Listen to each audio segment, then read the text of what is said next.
Hi, everybody, and very welcome back to yet another Captain Speaking podcast. My name is Petter Hornfeldt, as always, and together with me is the very handsome. Whoa, that's stretching it. Hi, Ben Watts. How are you, Petter? Well, I would love to say that I'm good, but in fact, I've just come back from CrossFit. Ooh. And I am dying. I'm pretty sure that my trainer tried to kill me. I'm just in that stage of whether or not I should file a police report or not. No, Sounds like he's doing his job. yeah. No, it's awesome. It's awesome. We have this small CrossFit studio here in Andorra. That CrossFit Les Vals, which are awesome. Really rough little studio with superb trainers, and they know exactly how far they can push you so that you almost throw up, but you don't. It's one of those things that I just decided about 6 months ago that I need to do something. I don't know about you. Like, do you do any sports?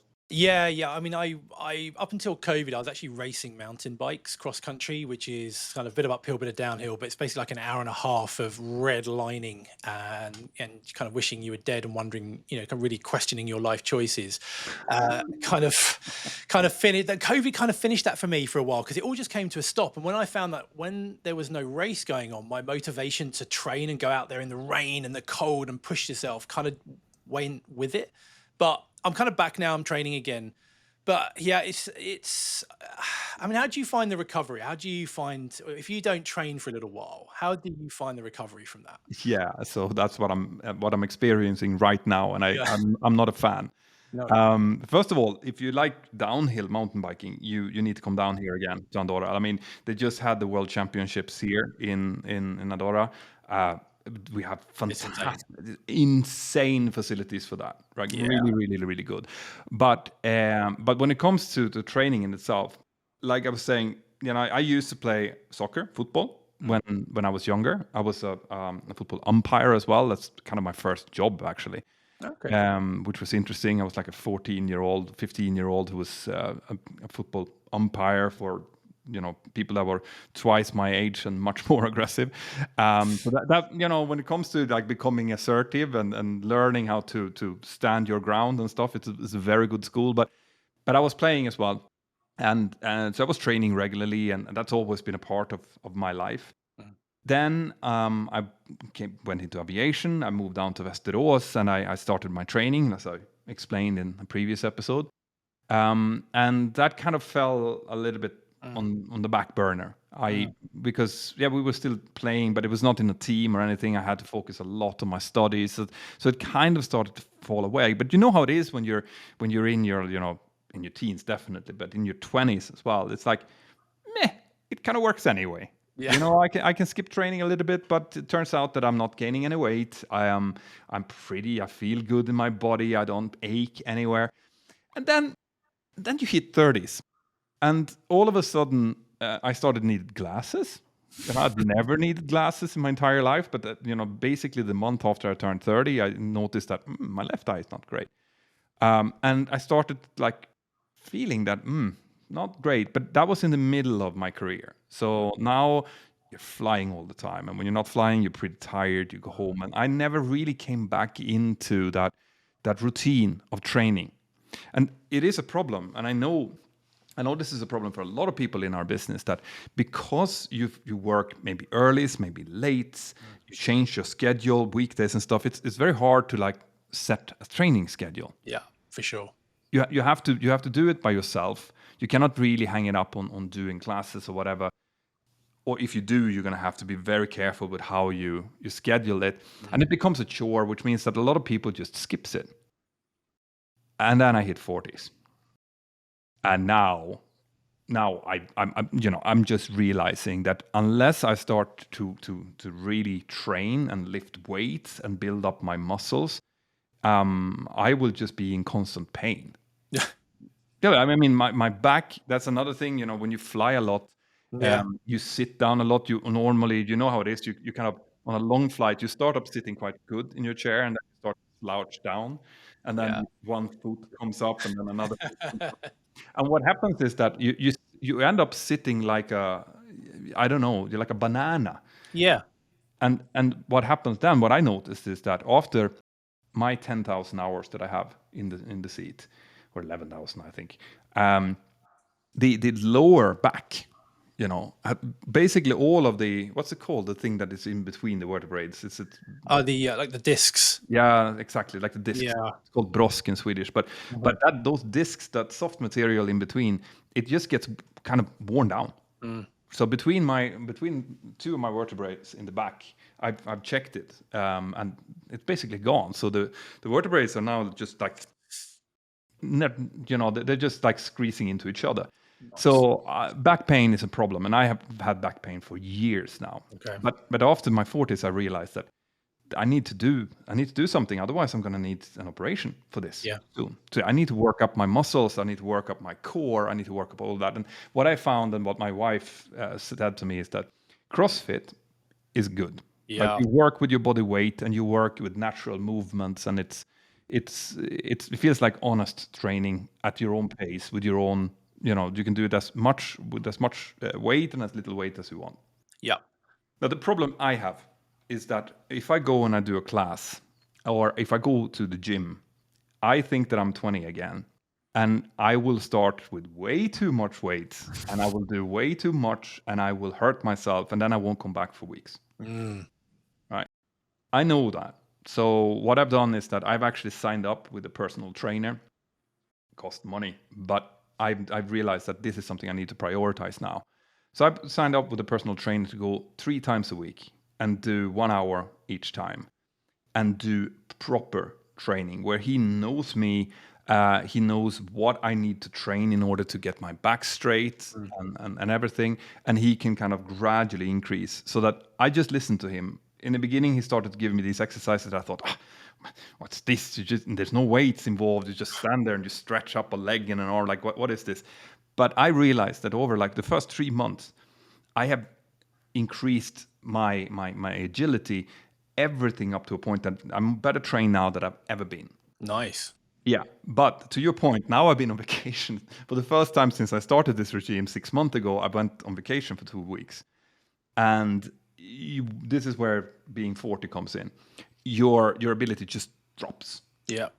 It just like 2 weeks without training. Now try to exercise a little bit, and I've been trying to keep away from alcohol and sugar and stuff like that, and just to try to maintain my weight. But your muscle mass just goes down. If you're not training, you Yeah. just lose muscle mass. So now I can, now this was the first first time that I went back, and even though he was nice to me, you could see he was kind of putting his silk gloves on. It's still painful. Yeah, I can definitely kind of sympathize. I'm super competitive, mainly with myself, but I've got loads of training routes that come out of my back door that I'll go off-road riding on. Not particularly, it's not a lot of elevation here, but you can kind of make up for that with pace and distance and kind of effort levels. And I know, because when I was racing at my peak, I was probably mid 30s, and I use the same routes that I'm training now. And they're all broken down into little segments, so I'll know what segment I'm on. I know what a good time for me is in that particular segment of my track, my course that I'm doing. And I don't let my brain acknowledge the fact that I'm not going to achieve that because I'm a bit older. I'm still very much like, I'm having this, 37-year-old me or 35-year-old me is going to get destroyed, and I'll go out and I'll go for it. And I find that if I can get consistent training in over a period of 6 weeks, which sometimes isn't easy with how busy life is, but if I can get there. But what I've found is that if I do stop, say I get ill, I'm off, maybe, you have a bit of a cold, even that can kind of really hamper that training. And I don't get back on a bike for maybe 10 days, maybe 2 weeks of training. What can happen is that the recovery from that for me is long. It's that real top end that I lose. Yeah. And that will then take me from a week to 10 days off, might take me a month of real hard training. And it's so soul destroying, because you get back on the bike for your first ride after 2 weeks off, and you go, right, I'm off. And you can see your heart rate's already up, and you're doing nowhere near the effort you should be doing for that kind of heart rate, which means I'm probably still not 100%. And you're like, oh, and it starts all over again. But I think we just have to recognize now that, and this is something that I've learned as well, is that your life quality in your older years, as in when you pass 70 or so on, is very much dependent on how much you built up your muscles now. Yeah. Right. So what I'm doing right now is I am trying to build for life quality when I get older. So that I don't end up, not being able to stand up by myself or whatever when I'm 85. I want Yeah. I want to try to build now some kind of good foundation to give that to me, basically older me, because I think you need to, and especially with our occupation. Now I'm fortunate because I now work with creating videos and stuff. I can set a schedule for the first time ever, so that has helped enormously. But I think for all of our colleagues out there who can't, there are ways to get around. There are applications now for pilots specifically. I was in contact over LinkedIn with a guy who has created a program specifically for airline personnel and engineers.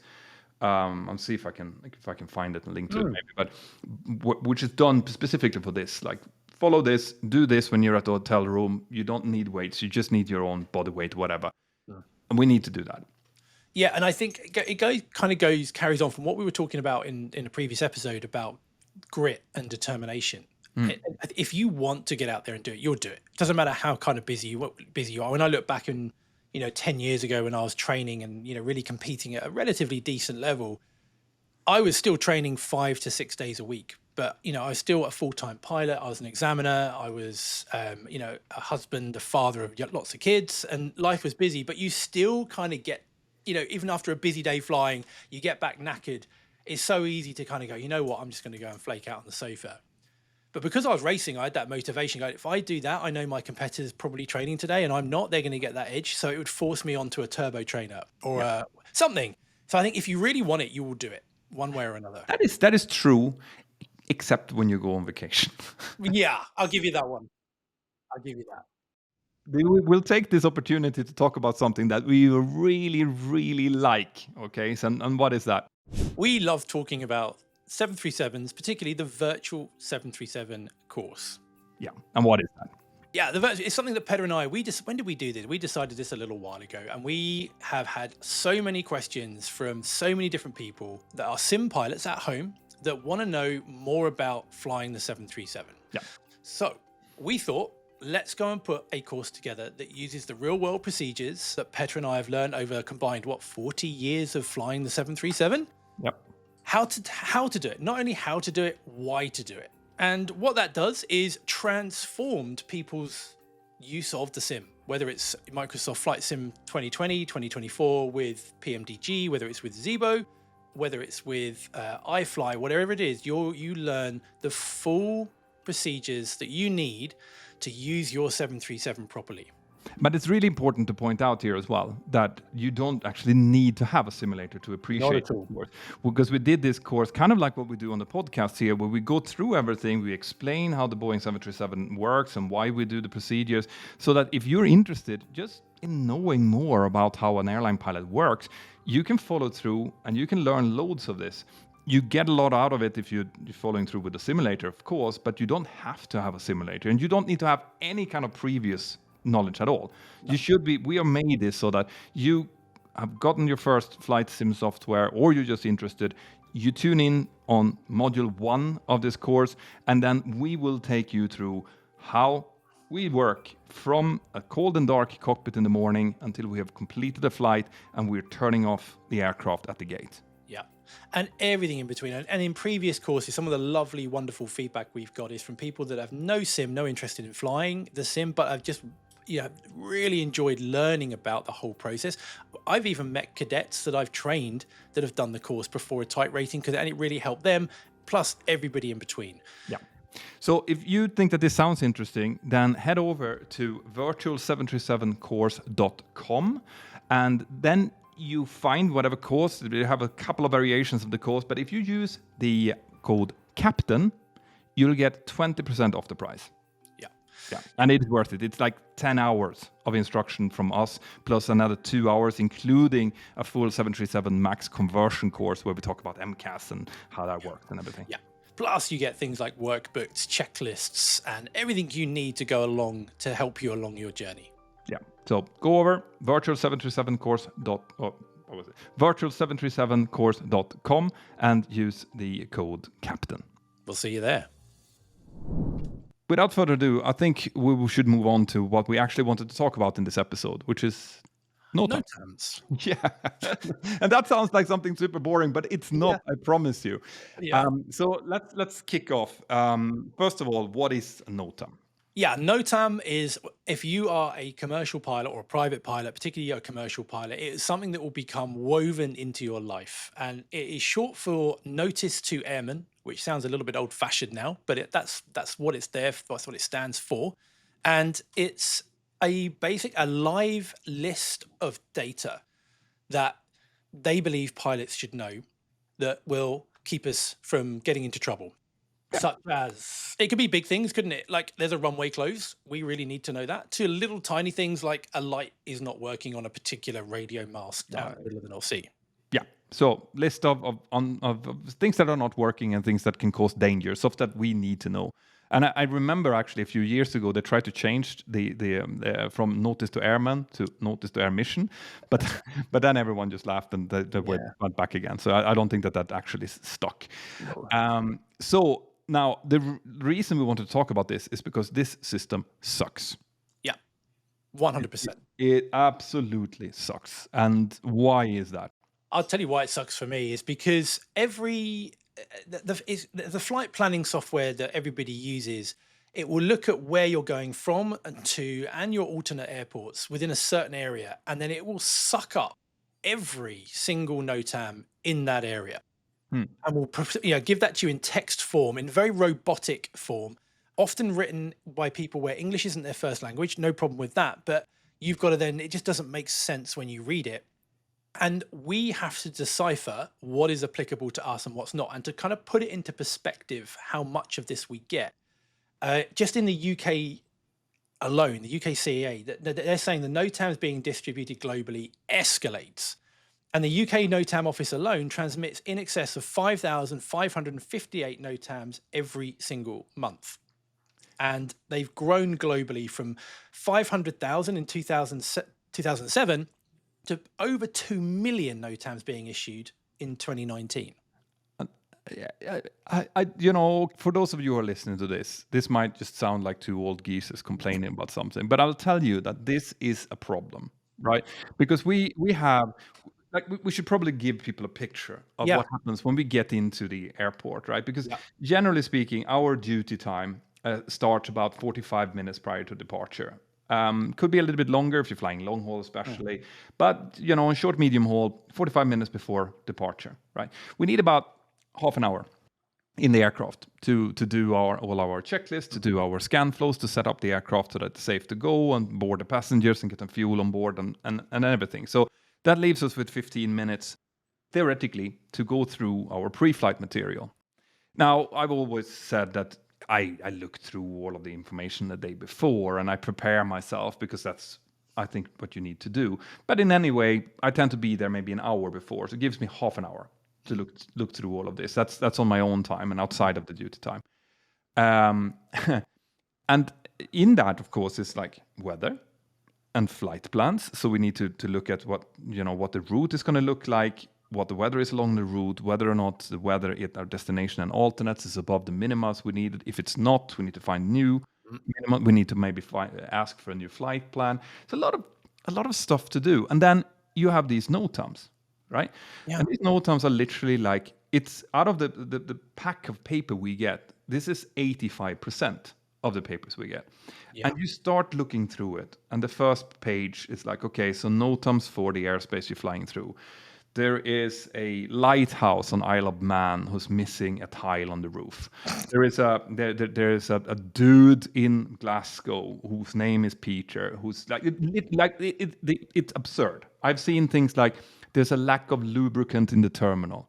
I've seen this is for real. I've seen the cash machine is not working in the terminal. Oh, no way. Yeah, for real. The things like that. So you start and you have to then read through everything because at page 17, inside of these NOTAMs, there is runways closed due to work. Yep. And this is exactly the point, because we have to because they are hidden, buried in a list of stuff we have no need of information, we have no requirement to know, we have to look through all the rubbish information Yep. to find the stuff we need.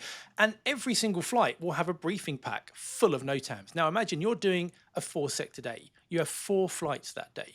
So we've got 4 briefing packs to go through. Yep. And you're supposed to do that in those 15 minutes before the first flight, because you need to have like, of course there is time en route to have a look through it for the next flight or whatever, but you generally want to have a feeling for the whole day when you prepare for the day, right? Yeah. And that if it includes things like, for example, the runway closes after 4 o'clock because of an air show, which is happens especially during the summer, then you kind of need to know that before you leave base, because you might need a talk to someone to see, should we really go here, the things like that. And I know that this is an enormous issue throughout the world. There is not a pilot out there who likes the NOTAM system. It's insanity. And if you think about doing a long haul flight from Dubai to Los Angeles and having to go through the NOTAMs for every single airspace that you're flying through, half of the world, where looking at tiles missing at lighthouses and shit like that, but also things like do not fly over Pakistan because of drone strikes. It is. I don't think that people understand how stupid this system is, and the level of ass covery that we're talking about, because that's what it is. The reason it's gone from 500,000 up to 2 million is because people need to cover their asses. That's all it is. It's screw the pilots, whoever they need to be, they're covering their backsides to make sure that if anything happens, they can go, well, look, we showed you on page 411, chapter 2, that there was this little thing in there that you should have known. And I mean, I'll just give you a quick example, because I've been flying all week, and we fly a civilian operation. So this was one of them to me. Military autonomous operations are not permitted in accordance with temporary restricted area beyond visual line of sight in the following temporary restricted area. And it gives like a load of latitude and longitude. I'm not on a military autonomous operation. Why do I need to know that? But yeah, I've still got to read it, realize it's rubbish, and then move on to the next thing. And it also, that brings up another nice question, a nice point here, which is, when you have restricted areas, which are given by NOTAMs, they give you lat longs, and then they give you, okay, this area is defined by lat long 1, 2, 3, 4, 5, 6, 7, but they don't show you a chart. No, it's just latitude, like north 48, east 22, and then it's just a list of these lat and long. Yep. And then from that, we're then supposed to try to judge whether or not that will affect our flight in one way or another. I mean, in this case, you're talking about autonomous military vehicles, so you can just skip that completely. But next time it might be, we have a rocket launch within this lat long areas, or what we are expecting re-entry of a military satellite within this area at this time. So okay, so where are we supposed to look for this big fireball that might be coming towards us? It's like it is stupidity, and it actually goes towards another point when we talk about ass covery, and that is something that is kind of going through the entire business, which is they put more and more of this responsibility over onto the pilots.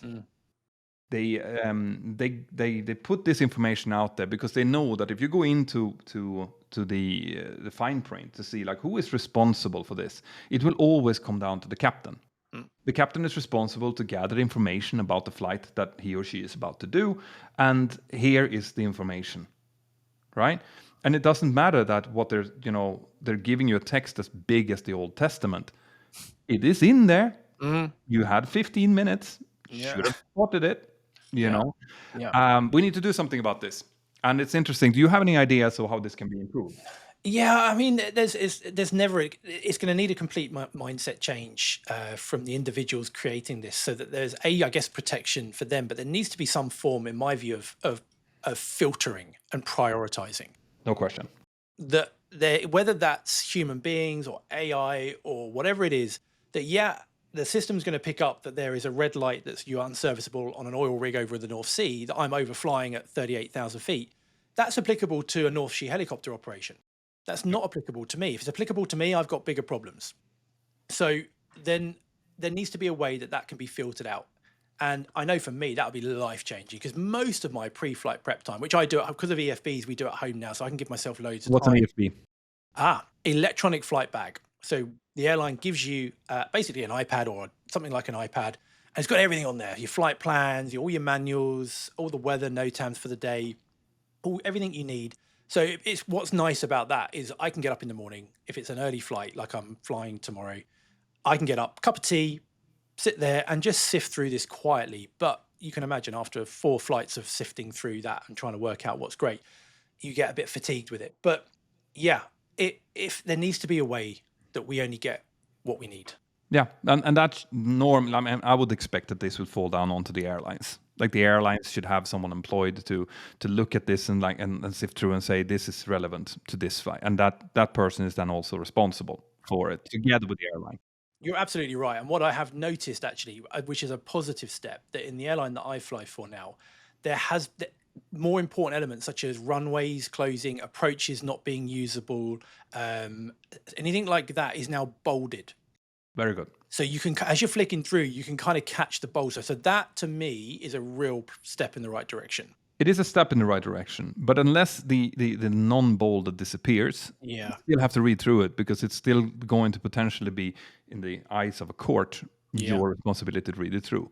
Yeah. Because the problem with doing that, obviously, is it's kind of like in my world, it's either or, right? Either everything is important or only these things are important, and if only those things are important, then the rest shouldn't even be there. Yeah. So it's definitely a step in the right direction. Now, we talked about AI. I can like in the future, I would hope that you'd have an application, whether it's based on AI or whether it's based on someone sitting and sifting this through. But in real time, we should be able to get whatever information we need for exactly what we're about to do, and it should be presented to us in an Yeah. easy to understand format. That means that if you are en route, let's say I'm flying down to Madrid and I get a sick passenger and I need to divert to Barcelona or somewhere else, somewhere in France, I can just, when I take that decision and I put in this is my new destination now, it should just quickly, okay, think about this so that I can use it for my decision making. Yeah.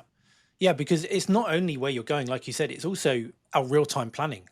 Things change when we go flying. What we don't want to have to be doing is sifting through NOTAMs to try and work out whether we can divert to some kind of en route obscure airport because something's closed or whether there's nothing there at all. And there needs to be a way whereby if there is airspace closures, that we can visually see that. I mean, Yeah. I know a lot of the time air traffic, and most of the time air traffic will be responsible. We're in controlled airspace. We're being controlled by air traffic.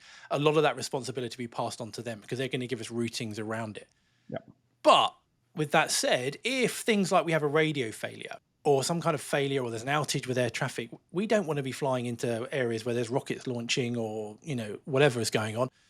So we need some kind of visual representation as well as the lat and long. Exactly. And I mean, we have navigation displays. You should be Yeah. able to put it on there. Or Oh, if that's not possible, you should definitely have it on your electronic flight bag, which does have things like maps on it. yeah. So That'd be amazing. these kind of things, they just need to come. And I think that it should be more of a push from things like pilot unions, for example, to just not accept the current system because it is a trap. It is a system that is built on like, it was up to you. You need to fix this. You need to have looked through. You need to have made sure that your flight is safe, and that's not the way to do it. No, and I to kind of make to see how to really make this point. Before we did this, I went through a list of NOTAMs for a particular flight, and out of pages and pages of NOTAMs, that I wrote down the ones that would actually be applicable to me. This is not one of my flights. This is just a random generated flight that you can generate NOTAMs for. And after pages, tens of pages of NOTAMs, I had a list of 4 things on my bit of paper that I actually needed. Yeah, exactly. Which would have taken you the bigger time of 30 seconds to evaluate whether or not that's going to be applicable to you. And now you've spent 5 Oh, minutes, 10 minutes it reading was through over it. 10 minutes. It was about, I think I timed it. It was just under 15 minutes for me to get through all of that information and determine that there are actually only 4 things I needed to know. Good. So those of you from EASA, from the FAA, from any kind of regulatory body out there that's listening to this, Captain Speaking podcast wants you to change the NOTAM system, and we want Please, you to do it very soon because this is becoming super, super annoying. please do. And we've already seen serious. I mean, what we've seen this, it wasn't the only cause, but we've seen this manifest itself, haven't we? Yes, I mean, you all know what was it? It was the one that comes to mind, the Air Canada in San Francisco. correct. I can't Do you want remember to the tell flight that number story? now. Yeah, I I covered it on Mentor Pilot. They came in and did a visual approach into to was it 28 right or 28 left in San Francisco at night. exactly, and they what happened was that basically one of the runways were NOTAMed to be closed, Yes. and they lined up with the wrong runway. They lined up with the taxiway. Yeah. Taxiway Charlie, which was like a parallel, I think, wasn't it? Yeah, Yeah. because they expected to see two parallel runways when they came in for landing, and because one of them had been NOTAM to be closed on like page 15 again, the lights were not working on that runway. So what they did when they came in for this visual approach was they looked for two parallel runways. They found one parallel runway and one taxiway. In their minds, that became the other runway, which was Yeah. the one they wanted to land on, the one right or whichever the one was, and they lined up with that. The problem was, of course, that that was a taxiway full of aircraft, and Yeah. they got down to like I think 14 feet above Correct. the closest one before they realized, and they went around, which could have been, if it would have actually become an accident, it would have been the biggest that we've ever seen. Yeah. I think there was over 1,000 people in all the aircraft involved if Yeah. it had gone wrong. Yeah. So like that was one of it. That there's several, as always. There's always a lot of different things that goes wrong when you have an incident like that. But the one of the consensus was that the NOTAM system was part of that. Because if they would have known properly, I think they did read it through, but once again, it was one of those that just, they just flicked it through. But if they would have had in their minds that we're not expecting two runways, we're just expecting one runway, that would never have happened, because a taxiway just does not look like a runway unless you're really trying to make it look like a runway. Yeah. And it was, I can tell you actually, it was one line on page 8 of their NOTAMs of 10 pages. So Yep. they had 10 pages of NOTAMs. It was one line out of all of those other NOTAMs in there. And it's easy to miss. And it's easy to, if then or forget, or you don't get the full benefit of the impact of that. Yeah. I think we made the point. Once again, you listen to this, we fix it, and that's it. Now, I want to start a little bit earlier with talking about questions from the Yeah. viewers and listeners, because we always tend to keep blabbering on until we've done almost an hour. This time we're at 32 minutes, so we can start taking some of the bigger questions that we received. And Perfect. one of the most common questions that we've gotten, instead of taking one individual one, I'm just going to put it together and say one of the most common questions is, am I too old to become a pilot at XXX? Right? I get that a lot. And it starts from 24 to 32 to 45 to 56 to 63. I think is the highest number I've actually received. Really? Yeah. But the question is always the same, and it is always, am I too old to start with this? I've always wanted to become a pilot. I have a dream about this.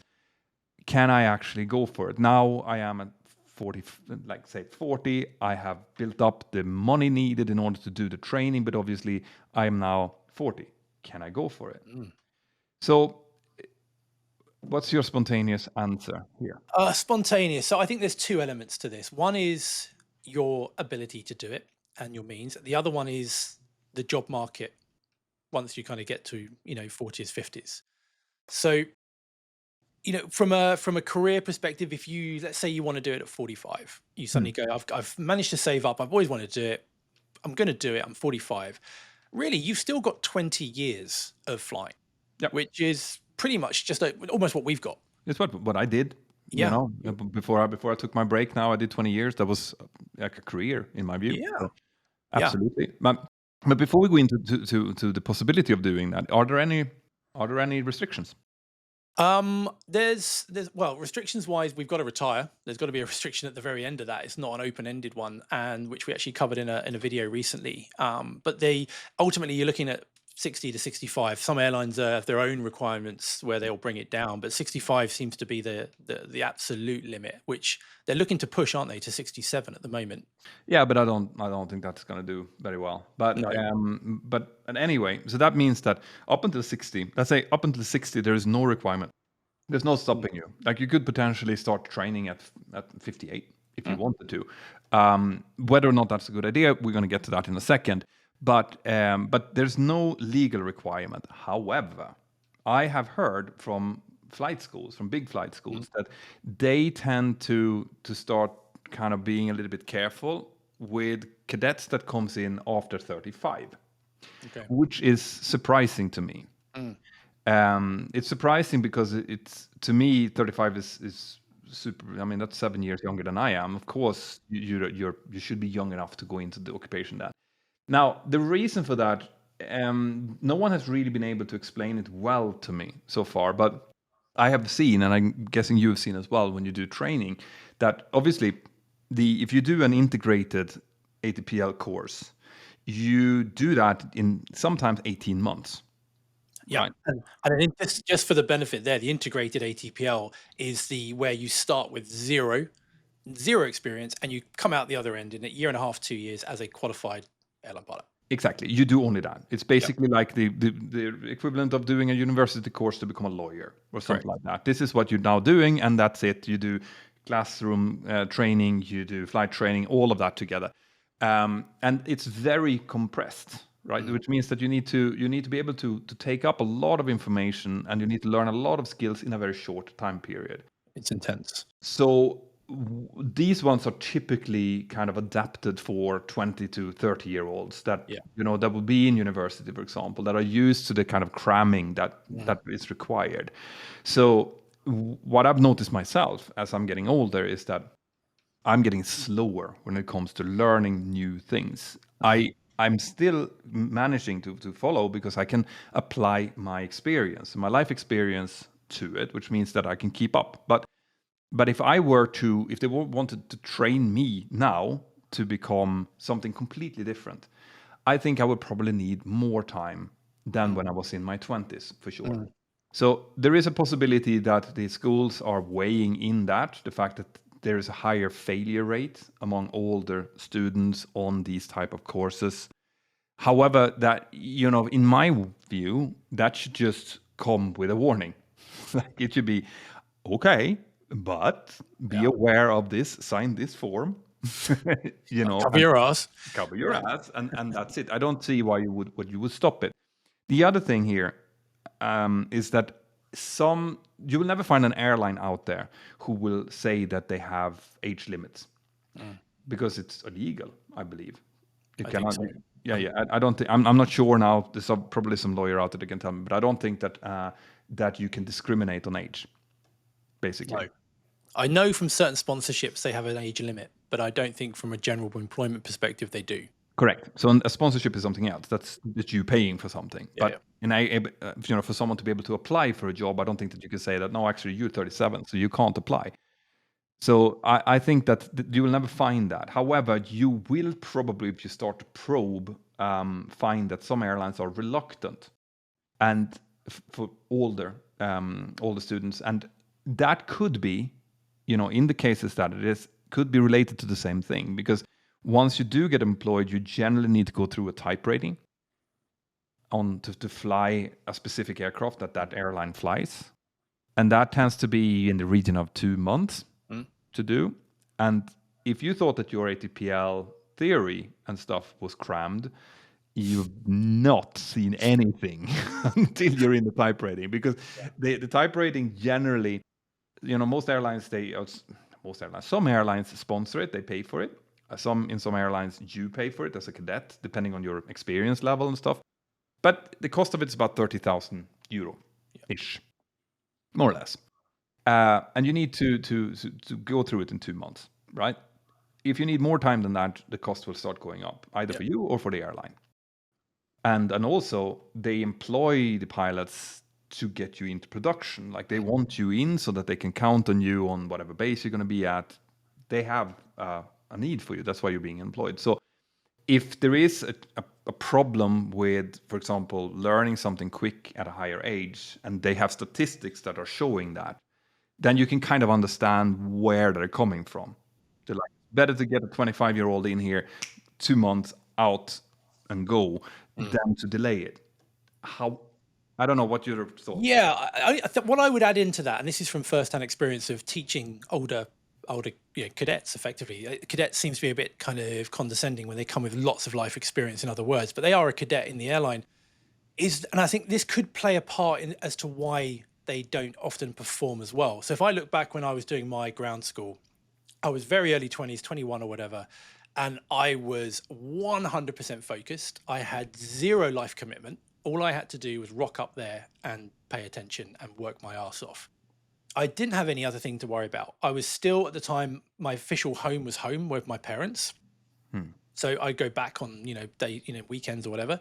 I didn't have bills to pay. I didn't have children. I didn't have a wife. I didn't have anything. So I could commit 100% to giving everything I could to making sure I get through that. I know from speaking with people that are in their 40s, they don't have that luxury. They've still got a mortgage to pay. They've still got a wife. They've got kids in school. And all of the stresses that life bring with them, they still got to manage. So applying themselves in the same way as a 21-year-old almost becomes impossible. Yeah, no question. No, like I said, I don't know. Like I just know that this exists. This problem exists. Yeah. The reason behind it, be it life stressors or Yeah. physiological changes, Mm. it doesn't matter. But it's also true. Another thing to add to that is that with those stressors, with those requirements, also comes a slightly lower flexibility. Yeah. And when we're talking about airlines, especially huge airlines, they value flexibility above everything else. They So do. that means that you get a job, as a first officer, that's generally the dream job that you've come from, and you are going to be put where you need it. So your base is now Vilnius, or your base is Barcelona, or your base is whatever. That means that you need to move your life there, and you need to be available to do that and ready to do that. And of course, the older you get, the less of that type of flexibility you have. A 21-year-old would just pack their bag and like, off I go, adventure. Yee. And generally, this is what I tell everyone as well. If you do get a base that you didn't want in your 20s, then screw it. You will like it. There's no question. You don't think that you will like it, but you will like it. It's going to be a fantastic experience wherever you go. And that's to a certain extent also true when you get older, but you also have to factor in things like your kids. I mean, I have moved country now. It's only 3 hours of a move, but it's still a different country. I've had to take my teenage boys out of their school, from their friends, bring them to this new place, get them to integrate into new schools. I mean, it's not only me, it's them, it's their life. I need to take that into account, and that goes for everyone. Yeah. Yeah, So for sure. so this is something to definitely keep in mind, Mm. because the airline is not going to care that much. If you're an airline and you're like, I have an opening in Kaunas, like I need 3 first officers to fly the Airbus A320 in Kaunas. Mm. Then you have in front of you 6 people. 3 of them are 20, 22, 23, and they will go wherever they want. 3 of them are 40, 45, and they have their jobs, mortgages, houses, everything in the UK or in France or whatever they are. You can kind of see where the problems are starting to arise. You can. I think on the flip side now, looking at the flip side, there are benefits to bringing people in their 30s, 40s, or even older. I mean, Absolutely. yeah. I mean, one guy, I actually had a guy training as a cadet, which again sounded a bit, but he was in his 40s. And during the briefing, it turned out that he was a Royal Marine Commando fitness instructor. And he'd done tours of Afghanistan, and he was, before he was a fitness instructor, and he was an officer, and he brought with him a wealth of leadership and decision-making experience and the ability to work under pressure, perspective, being able to prioritize. He brought all of that. Oh. And, he's working with this brand new 20-year-old cadet who is also very, very good. But you can almost see him calming the cadet down in certain points and, just setting the tone. And there's no question about this. And this is something that I hope going forward that airlines also start to realize. Because what I've seen when I've been training people in type ratings is that the older people that comes in from zero, like no previous experience, they come in as cadets with no experience, is that they tend to struggle on like fixed base 1 to 8. That's the first part of a type rating where you just sit in a simulator that's not moving, and you're just learning procedures and flows, how to do things right, how to speak right, say the right things. They are slower there. Like the cadets will outpace them and will be more better prepared. However, as you start to go through the full flight, when there start to be things like you're talking about now, decision making under pressure, their life experience starts picking in. So all of a sudden they become stronger, right? They come up, and sometimes at the end of the type rating, if they're really switched on, they are the stronger candidates, and Yeah. you can tell that giving that kind of life experience, knowing what is important in life and what's not important in life, they will be calmer, better first officers once they come out and start working. And Yeah. I mean, I have some sunshine stories. I met a guy that was many years ago now. As you do when you're a pilot, you tend to sit a lot of time in the in waiting for a flight, whatever, in the terminal.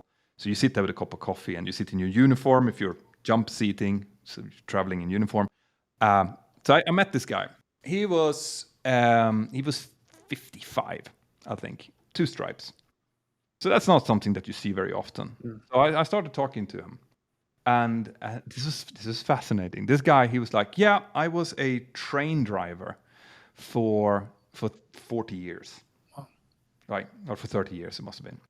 So up until I was 50, I was driving trains, and I loved it. However, I've always wanted to fly planes.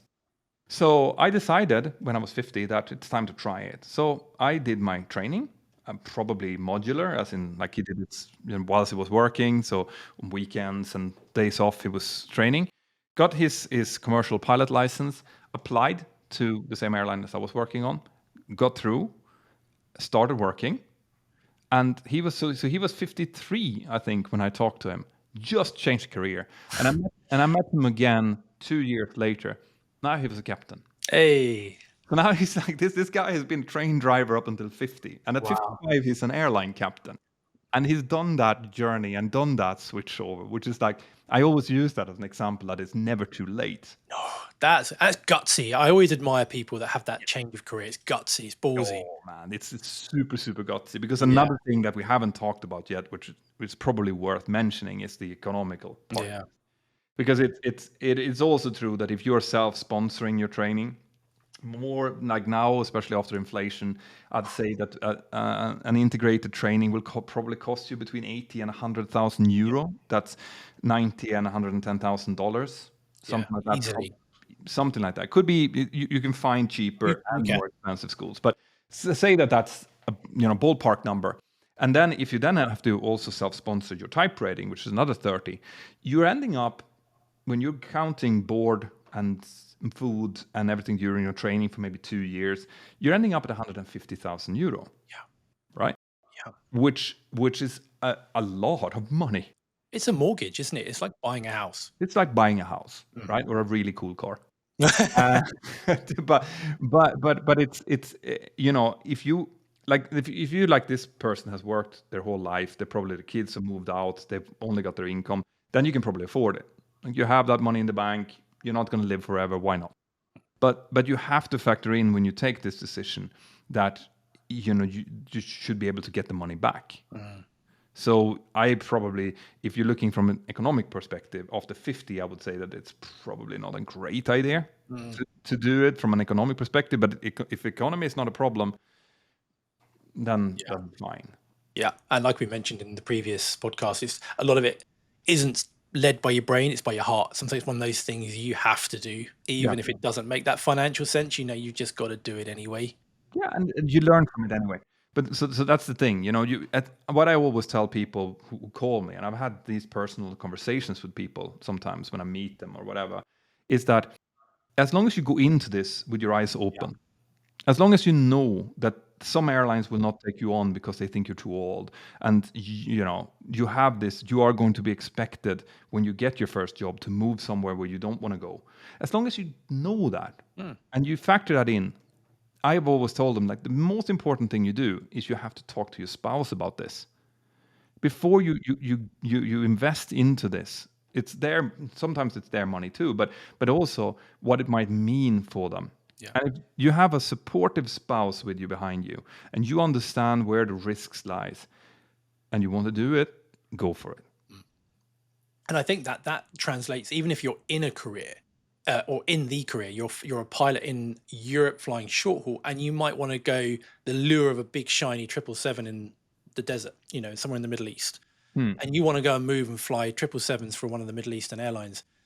it can look very attractive financially, but you're going to have to move your entire life over there. And while you're jet setting off around the world, which might be amazing, your wife and children will be there full time, 24/7. So it's even more important that they want to do it. Yeah, when we come to that discussion, so now we're moving away a little bit from age and more into like career Lifestyle. discussion. Yeah. I think you always have to have a really honest discussion with yourself and with whoever you live with about the long-term effects on the decisions that you take. So it's not obvious that you should go like talk about, for example, short and medium haul versus long haul. Yeah. So these are two completely different jobs in the airline industry. Most people, when they think about being a pilot, they think about long haul pilots. Yeah. They think about, I am going to get onto my shiny big jet. There's going to be 18 flight attendants behind me. There's going to be a flight over to Aruba, and then I'm going to have 3 days of a layover there, and then I'm going to be, flying back home again to have a week off. This is yeah, but this is, if you ask people what they think that Yeah. an airline pilot job looks like, this is most likely what you're going to hear. Yeah. And that those jobs exist. A few of them do still. They still exist. Yeah, maybe a little bit shorter layovers or whatever, but those jobs do exist. However, do you want them? And that might be something that it sounds stupid to ask. Of course, I want it, but it depends on where you are in your life. So I, for example, if someone would come to me when I was 21 and say, listen, I have this 777 over here. This is what we are expecting you to do. I would just go. They would just be gone. That would be it. Because when you're 20, this is the life that you want to live, right? Yeah. Of course, what happens in reality in the airline business is that you build up your experience, and those jobs are for the experienced people because everyone kind of wants them. So they tend to have, like, you need to have 1,500 hours on a heavy jet. You need to have this and this, and you need to have captain's experience. So the 20-year-olds that are coming into the industry, they're not the ones usually that gets these jobs, right? You need to go somewhere else and get their experience, and that might be on flying a turboprop somewhere, doing mail service, or it might be going to a low-fare airline that's taking in cadets, and you start off there and you work up your experience, right? But then everyone thinks, okay, I'll do that. I'll do that for 3-4 years, and then I'm going to go. But when you're 25, 26, all of a sudden you've now found the girl or boy of your dreams. You maybe you're talking about creating a family. So you're in that phase. Yeah. Typically 25 to 30, somewhere around there. Now is where the long haul airline comes and say, I've got this 777 for you. You're going to be gone for a week at a time and stuff. All of a sudden, that's not as good anymore for you. That doesn't suit you as much because now you just want to focus on your family. Yeah. You just want to be home. Yeah. So it's not like that. That's what I mean. I always talk to people in the industry. Like, you have to think about the decisions that you take, because if you do take that job, now the risk you are is that, like you said, you bring your new wife or whatever to somewhere in the Middle East or somewhere else in China or somewhere and they sit there. They don't like it. You sacrifice the most important thing that you have in your life, which is your family. They leave. And now all of a sudden you're sitting there, or that they dislike it, and you're sitting in Aruba with that 777, but you desperately want to be home. So here, now you could be working for a short to medium haul airline and come home every night and have as normal of a family life as you can in this business. Yeah. Yeah, and you might not have the glamour and the glitz or the ego side of it to say you fly that, but you've got the lifestyle. And it just depends where you are in your life, as you said, Peter, and what your priorities are. And some people love the long haul with family. Some people it works, others it doesn't. And yeah, but as long as you go in with your eyes wide open, as you said. Exactly. And the thing is to not chase the glitter. Right. This is the one big advice that I want to give everyone out there, no matter what industry that you're in. Do not chase the gold. Chase the life quality. The life quality is superseding everything. Money is absolutely important up to a certain point, right? Up to a certain point where you can provide for your family, where you can go on vacation maybe once a year, where you don't have to look that close on the prices of food in the supermarket or whatever. When you have superseded that, after that, the amount of money, the extra money that you might get is not going to give you higher life quality. It just won't. Right? In order for that to happen, you need to do such a step up that you're talking super yachts, and Yeah.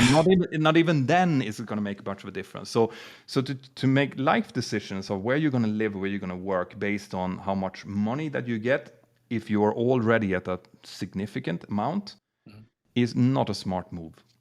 No, and the glitter suddenly gets a little bit dull once you've been surrounded by it for a while. I mean, I know people that have gone and moved to do what they thought was their dream and fly big jets going around the globe. Personally, they've told me that when they're sitting in the aircraft now after being there a couple of years, what they're looking at in a 777 is pretty much exactly what they're looking at in the 737 in front of them. But then, you forget that you've got 300 passengers behind you rather than 200 or 350 passengers. But once you're there, you're sitting there for 12 hours. You go to the same hotel that you've been to a million times. You sit in that hotel room and then you come up, but you're missing your friend's birthday party or your kids, whatever, graduation, and they come back. And that hit me. And I was told that years ago. And it's because it's very easy to get blinded by the glitter. And it's not until you've been there for a while, and that gets a little bit more. The glitter's only glitter while it's fresh, isn't it? But once it's been there a while, it gets dull, and you're suddenly like, actually, this is just another job. Yeah, and that's what I meant. It's like life quality. When you sit and you do this, I always tell people to make a list, plus and minuses. Yeah. Just do that. It's a tale as old as time, but just do a list with plus and minuses about staying, plus and minuses about moving, and be brutally honest. So the staying pluses might be, for example, that you get a quicker route to command. Right? So you can get to command, which increases your salary quicker, which gives you more opportunities later on, things like that. But on the minus side might be like, I've done this, I'm bored with it, I don't like it, I don't like the company, I don't like the people I work with. All of that, put them into very honest lists, exactly how you feel, together with your spouse, always together with your spouse. Now, when the list comes out, you really honestly look at those lists and you decide, from a life quality point of view, which one is most important here? Which one is going to give me, my family, the best life? And if the answer to that is, that's if we move, you do it. You move, right? If it says no, actually, there's more pluses staying here. It's only really the salary or the travel benefits or whatever that's on the other side. Then you stay. Yeah. Right. It's even if it feels and also super important. Like, I love talking about this because it's so close to my heart. Super important is that once you've taken that decision, you do not complain. No. Right. I cannot overemphasize how important this is, because I come across so many people in my professional lives that sit and spends their whole day complaining about maybe the airline they work for, Yeah. or the building they live in, or whatever. Unless there is something that stops you from making changes. Yeah. Right? Unless there's something like, for example, you might be divorced and you might not be able to move away from your kids or something like that. There are definitely factors that you have to take into account. But unless that is the case and you are free to move, you do a list. And if the list says you should move, you move and you smile. And if the list says that you stay and you smile. Because it's not, then you've made a decision, and whatever the thing. I mean, I know that people kind of bond over complaining, but it's way too much of that, and it just makes everything so sour around it. Does. And I remember, you probably do as well, when I was a first officer and you're flying with these bitter old captains that are bitching about every single, not back in my day, we never had these problems. And I remember coming out some days going, oh my God, you're stuck in this flight deck. And when you finally get your command, you're like, oh, you're flying with these guys that are happy and they're motivated, and it was life changing. I remember actually there was a period I was flying for a company, and everyone was complaining. There was changes happening and people didn't like it, and everyone was complaining about it. And I found there was a period where when I came home and I was super unhappy. Like, I was really like, I cannot understand why I'm, how unhappy I am. And I looked at it and it's like, I think I was 23 at the time, right? So young, really young. And I was like, I earn good money. I fly the aircraft that I want. I do super interesting operations. This is my dream job, and I come home and I am unhappy. And I realized that this is because of the conversations that are going on. Yeah. This is because they are reflecting onto me their own misery, and I am accepting it. Yeah. Yeah, because negativity, it's kind of it spreads, doesn't it? It gets into you, and pilots love to moan. We can all find stuff to moan about. That's the thing when you have too much time, that's Yeah, what happens. You sit down, it's like, okay, what can we talk about?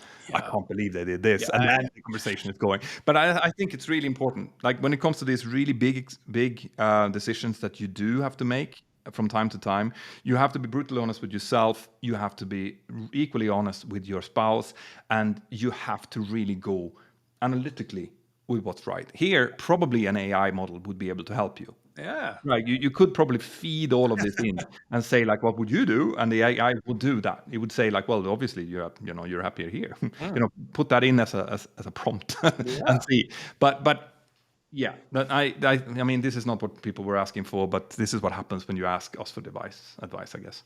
Get more than you bargained for. Cool. Right. Actually, that was one question, but it's a question that we've gotten from a multitude of Yeah, people. So I think we can kind of hold it there, yeah, and we will get back with next time. I promise that we'll take more questions. But the thing is, kind of like when you send your question into Captain Speaking, you will get an answer that is possibly longer than you thought. yeah. Half a podcast long. But that's the whole point. This is why I love doing this, because there's no time limits. And speaking to someone with a very similar experience like myself, it is literally like playing tennis. Yeah, I yeah, love it, yeah, yeah. Me even though too. you always win. But it's fine. You want to Awesome. add something? No, I think that's probably a good place to wrap it up. So it's been a pleasure as always. It really has. And I'm looking forward to the next time. I hope that you are too. And if you're watching this or listening to it, send your questions in and we will talk about it. We might even build a complete podcast around it. 100%. Thank 100%. you. Thank you very much. See you next time, everyone. Take care. See you soon. Bye.